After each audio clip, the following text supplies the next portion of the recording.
listener production.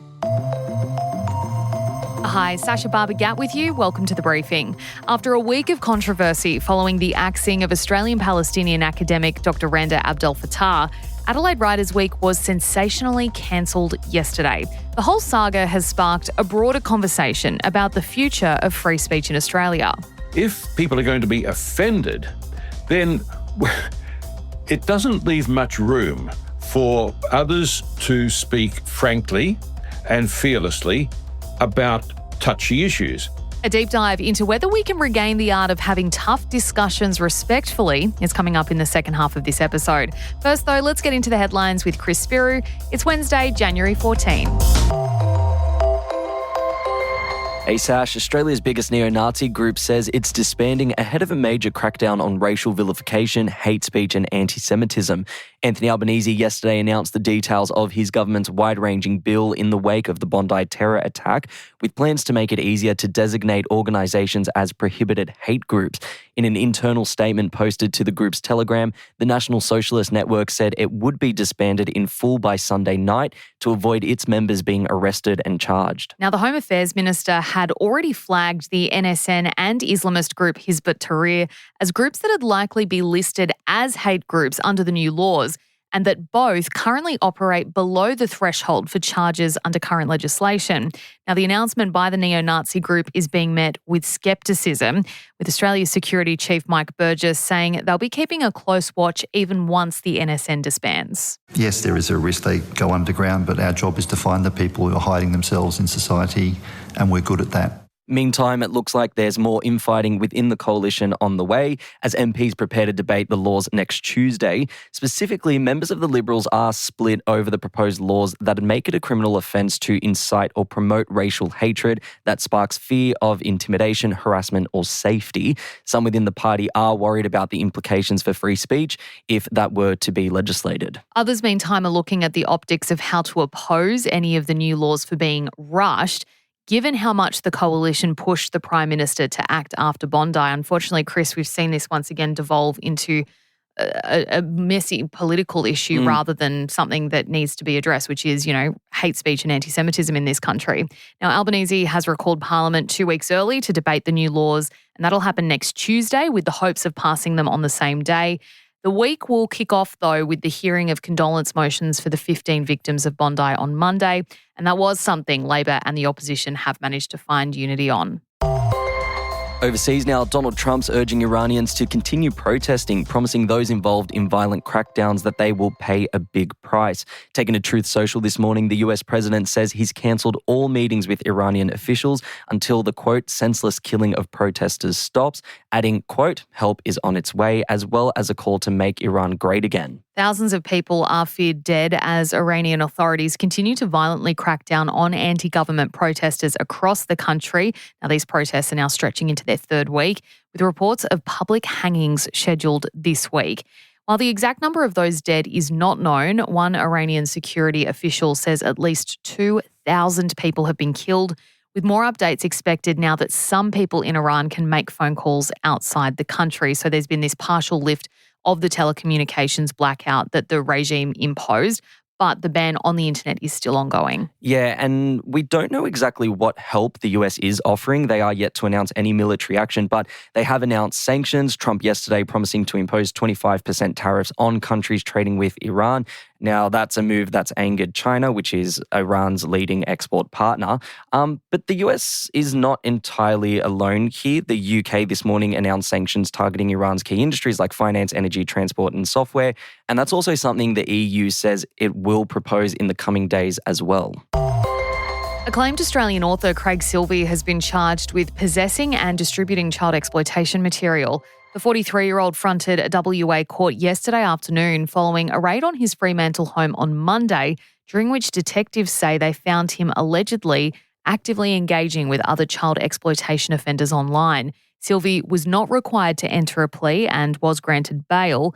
something the police prosecutor opposed, claiming he wasn't cooperating with investigators. According to the ABC, though, he did not meet the surety bail conditions, that is, the money needed to be put up as security when given bail, and was not released from custody. He's due to face court again on February 10. Sylvie is a renowned author, having written a number of award-winning novels, including Jasper Jones, Runt and Honeybee. A number of his texts are also part of the Australian school curriculum, with WA's Education Minister saying his books will be removed while the matter is under investigation.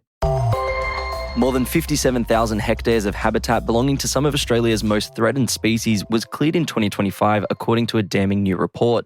The Australian Conservation Foundation has revealed that figure is at a 15-year high and represents about 10 times the size of Sydney Harbour. It's also more than double the amount approved to be cleared in 2024. 42 new plants and animals were also added to the list of species facing extinction last year, while 98% of threatened species land clearing happened in WA, Queensland and New South Wales, and it was the mining industry which accounted for 2/3 of the area cleared. Now, the ACF's new boss, which is former Greens leader Adam Bandt, says the doubling is really distressing, and he also makes the claim that many people don't know Australia is a deforestation hotspot, losing more forest than the loss from the entire palm oil industry in Indonesia, Chris. So it is quite concerning when you see this number and when you picture Sydney Harbour and you go 10 times that amount. And that was land clearing specifically related to habitats of threatened species. That's not talking about, that's how much land was cleared across Australia all of last year. That's specifically about areas where, animals like the quoll, which are, beautiful little fuzzy things, and, our native animals that we should be proud of and protecting, all gone last year. So something that we really need to be, I think raising a stink about. Yeah, but look, on a hopeful note, Adam Bandt says he's hopeful that the new environmental laws that were passed last year could give nature a fighting chance. He did note, of course, that the devil is in the detail. To recap that, the government will introduce a National Environmental Protection Agency, and projects will need to demonstrate net gain for nature to receive approval. So on paper, what that means is that they're providing stronger protections for threatened species and their habitats. Whether or not that will come to fruition is anyone's guess, and that's something that we'll be keeping a close eye on this year.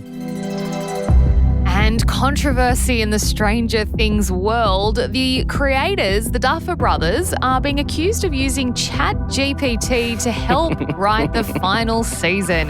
Now the highly anticipated 2-hour finale for the 5th season dropped on New Year's Day, and a behind-the-scenes doco on the making of that season came out this week, with fans quick to notice some unclosed tabs on one of the laptops being used by the show's creators, Chris. Yeah, there's a scene where Matt and Ross Duffer are working on a script draft for one of the episodes, and if you zoom in on those tabs, Sash, you can see what appears to be the logos of both Reddit and ChatGPT. Naughty. Yes, it's setting X and TikTok on fire, with many fans speculating they used fan theories to write the last season. One user saying it explains why the finale felt different and incomplete, and another asking, quote, who in Reddit is responsible for the terrible ending? I haven't seen it. I haven't finished it yet. I'm quite a big Stranger Things fan, Chris. My husband and I are slowly getting through this last season. The episodes are long. They're long. We don't have a lot of time with the little bear running around at the moment to just sit and hang out and watch TV. Yes, I understand, but I need you to find the time. This is something I spoke about on the weekend briefing. I need people to find the time to finish this series because I have to discuss all my theories with you. So chop to it. And look, actually, if you're in a Stranger Things mode or mood and you're sad that it's over, but you want to learn more about it, I actually did a deep dive over the summer break all about the conspiracy theory that has inspired this whole show. And if you have watched the finale, the creators confirm said theory. Well, they confirmed that the show is based on said theory in that 2-hour finale. 2 hours strapping, guys. It's a great time. But also the link to that podcast episode will be in the show notes. So do be sure to click on that today. Wonderful. All right. On that note, Chris, thank you. Next up, it is my deep dive talking about free speech in Australia. It's a big conversation happening at the moment. We're going to dive in and say, are we losing the art of having these really tough conversations respectfully? It's a good listen. That's coming up next.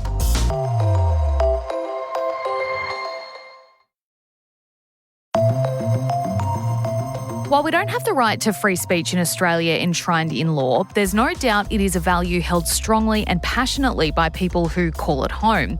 The topic has been hotly debated here for years. What free speech is, who has the right to it, and where the line is drawn between it and hate speech.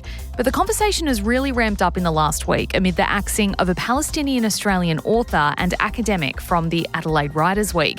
That culminated in the event's collapse yesterday. Dr Randa Abdel-Fattah had sensationally been dumped by the board, which in a statement said it wouldn't be culturally sensitive to include her so close to the Bondi terror attack given her past statements.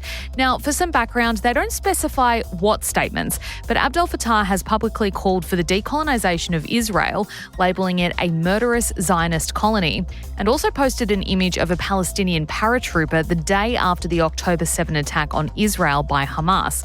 She did respond to criticism of this at the time, saying she posted the image before she knew the scale of the incident and how many were killed, and that the image was symbolic of Palestinians breaking free of their prison. Abdel-Fattah was also part of a group that lobbied for the removal of a Jewish columnist from Adelaide Writers Week in 2024 after they compared the war in Gaza to the animal kingdom. That writer was not removed from the lineup by the board. Now, in response to Abdel-Fattah's axing, more than 100 authors and guests due to appear joined a boycott of this year's event, many saying while they don't necessarily agree with all of her views, we as a country should be leaning into difficult conversations and protecting the value of freedom of expression. Yesterday, the director announced she was resigning in protest, hours before the Writers' Week was officially cancelled. The debacle has left many asking about the future of free speech in Australia, with the backdrop of the war in Gaza, the terror attack in Bondi, and a government in desperate pursuit of social cohesion. Dr Denis Muller, a senior research fellow at the Centre for Advancing Journalism at the University of Melbourne, has written in the conversation about the topic, and he joins me now. You've asked the question, is free speech in tatters in the wake of Randa Abdel-Fattah's axing? What exactly do you think is at risk of being broken here? Is it the law, the culture, or the institutions? All three, Sacha. All three are at risk when you have something like this happen, because what we've got here is the introduction by the Adelaide Festival Board of an entirely new, extremely weak, but dangerously broad criterion for shutting someone's speech down. They've introduced this criterion called cultural sensitivity. Well, think back to when Stan Grant was hounded out of the ABC for comments he made during the broadcast of King Charles III's coronation, when he said that the impact of the British monarchy on Aboriginal people had been disastrous. He was hounded from the ABC. Why? Because of cultural sensitivity. Nobody used the word at the time, but that's what it was all about. The night before the voice referendum, the Tasmanian Symphony Orchestra withdrew a concert of British music because they thought it would be culturally insensitive the night before the voice referendum. Where does it end? It's a weak and dangerously broad criterion which really has no place in free speech theory or in free speech law or practice up to this point. So to introduce a weak and broad criterion like this to shut down an author at a writers' festival, I think is an extremely dangerous trend. And we'll talk about why in further detail, but I wanted to make mention as well of the events director, Louise Adler, yesterday quitting in protest. What do you make of her decision? Well, I think it was entirely foreseeable because she has been an outspoken defender of writers at not just this festival, but all festivals. And I think in her resignation article, which she published in The Guardian Australia, she made a very important statement. And she said this: in my view, boards composed of individuals with little experience in the arts and blind to the moral implications of abandoning the principle of freedom of expression have been unnerved by the pressure exerted by politicians calculating their electoral prospects and relentless coordinated letter-writing campaigns. We've seen that over and again. We saw it with the Antoinette Lattouf case involving the ABC, where she was hounded out of the ABC because of a letter-writing campaign, once again over the Gaza war. So I think at this particular time, our capacity to defend freedom of speech is really tested, and it's always tested at times of heightened emotions and of severe political argument, both of which we're seeing over Gaza. Peter Grester, who was the journalist imprisoned in Egypt and has obviously since been released, he was one of the authors invited to speak at the event. He's boycotted, and while withdrawing from the festival, he said that he doesn't necessarily agree with everything Abdel-Fattah has said in the past, but he says now is the time to be having difficult conversations. How do we have those conversations when people are genuinely offended by the comments that she's made? Because you can't make a criterion for silencing people's freedom of speech based simply on the concept of offence. In our Racial Discrimination Act, of course, offence is a criterion for abridging free speech. Offence, insult, humiliation, intimidation, they're the four. I don't agree with that statement by Randa Abdel-Fattah about the Jewish state. I think that was a deplorable thing to say. But at the same time, it can't be used as a reason now to silence her on the grounds, not of racism. That isn't the ground on which the board have cancelled her. They've cancelled her for this ground of so-called cultural sensitivity. Now, if they want to accuse her of racism, let them do so, but let them, if they're going to, give her a chance to respond, because that is simply a matter of natural justice. Now, if people are going to be offended, then it doesn't leave much room for others to speak frankly and fearlessly about touchy issues.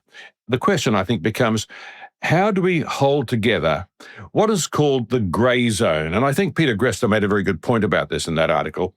He said that by shutting down voices like this, we are doing the terrorists work for them. We are allowing them to divide us.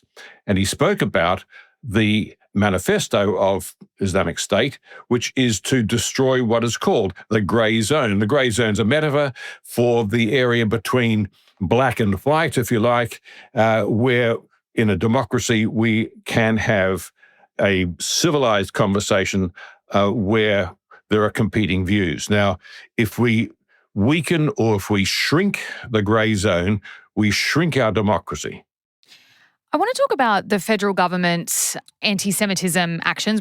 One of the reference terms for the upcoming Royal Commission into the Bondi attack has been social cohesion, trying to pursue social cohesion in Australia. There's also a crackdown coming on racial vilification, anti-Semitism and hate speech. Do you think free speech can exist alongside those things when we are seeing, you know, the justification of authors like Abdel-Fattah being axed on the basis of social cohesion and cultural sensitivity? Look, I don't think there's any question that social cohesion is under immense strain.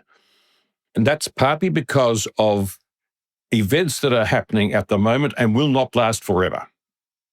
And partly because of the impact of social media, where everybody now has a chance to either ignite or join a pile on race and on all sorts of other grounds. I think that we can't give up on the idea of social cohesion, and we can't give up on freedom of speech. We can't have a functioning democracy unless we protect people's speech, but we do need to understand that there is no civilized society in the world in which free speech is an absolute right. We have all sorts of boundaries around free speech in the laws, as that you've just mentioned, in the existing laws, the laws of defamation, contempt of court, racial discrimination, national security. There are all kinds of boundaries around free speech. But for me, the most useful one was the boundary that was articulated in the 19th century by the English philosopher John Stuart Mill, who invoked what he called the harm principle, that your right to freedom of speech ends at the point where you do me harm. I think if we adhere to a fundamental like that, and we don't try to make new rules every time some new situation arises, then we will be able to both sustain freedom of speech, but also do so in a way which limits the damage to social cohesion. Do you think we ever had the ability to have respectful conversations about difficult topics? Because I note in your article and in your writings on this, you say that, this is when we need to have those conversations. Lots of authors are saying we need to be able to talk about these things. Even if we disagree with them, we should be able to have respectful conversations. Have we lost the art, or did we never have it in the first place? Oh, no, we've had it. I think that the impact of social media has been dramatic in this respect and mostly negative for the reasons I mentioned earlier on, the capacity for people to join and ignite pylons often behind the cloak of anonymity. No, we've been able to have arguments about sensitive issues. We had arguments particularly about immigration for a long time. The whole question of race as part of the public discourse in Australia was considered to be taboo right up until the mid-1990s when Pauline Hanson came on the scene and, with the tacit acceptance of John Howard, played the race card. And since then, I think we can trace a breakdown in the capacity to have decent conversations about issues like race to that time. And we've shown in the past that we can debate issues about immigration, we can debate issues about national security, communism, all sorts of very intense and pressing issues. So, no, I think that it's a question of, in a sense, living through the digital revolution, coming out the other side with renewed social mores and renewed laws that will take account of some of the extremist behaviour that social media encourages. And I would hope that in time, and with the passing of some of these particularly acute issues, that our social cohesion will be able to be restored. Yeah, so you sound optimistic. So I guess my question then as we wrap up is, do you think we are moving towards clearer rules and understandings on free speech and how to have those conversations, or do you think the water's getting muddier? I think the water's getting muddier at the moment, but I would hope that over time, as the particular circumstances we're living through at the moment move on and we move through them, that we will realise just how important it is, because we have the example of the United States to inspire us, I'd have thought. Do we want to finish up on the edge of civil war, as the United States has done, or do we want to pull back and say, no, listen, we've got a good functioning democracy here. We should prize it. We should look after it. We should make room for one another to have competing views civilly expressed. Dr Denis Muller, thanks so much for joining us on The Briefing today. Been a pleasure, Sacha. That was Dr Denis Muller from the University of Melbourne speaking with me there. And that is all for this episode of The Briefing. Thank you so much for joining us. Before you go, we'd love it if you could share this app with someone who you think might get something out of it. It's a really easy way you can support us and everything we do here at The Briefing. I'm Sacha Barbour Gatt. See you next time.